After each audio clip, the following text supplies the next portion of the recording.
the Metropolitan and Economic Development Committee met to discuss the controversial plan the city laid out to purchase the Broad Ripple Family Center. News 8's Danielle Zulkowski was at the meeting and brings us the results.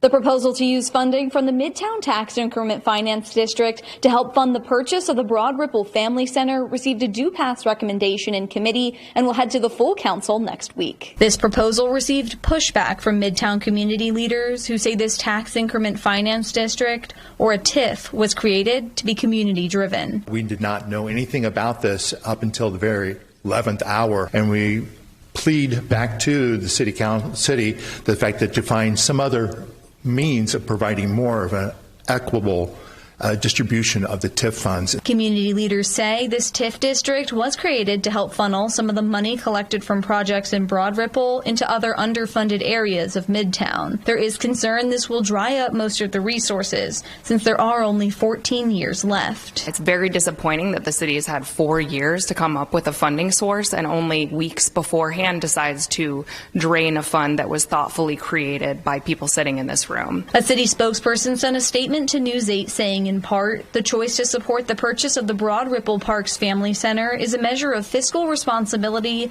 that furthers the Hogshead administration's commitment to strengthening the Indy Park system. The committee did ask what the original funding source would be, and the Indianapolis Bond Bank Executive Director Joe Glass did not have a clear answer. So I can't speak to what was imagined several years ago, but that was the determination that we made in the last several months. There was pushback from some councilors about the initial plans to fund the purchase of the family center. The way this has been put together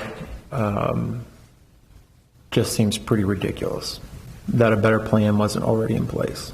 This is not a good situation that any of us want to be put in, to have to oppose neighborhoods and constituents all across the city. But we're also in a situation where many of us are impacted if we don't vote yes and pass this in our own parks. And I do not appreciate it.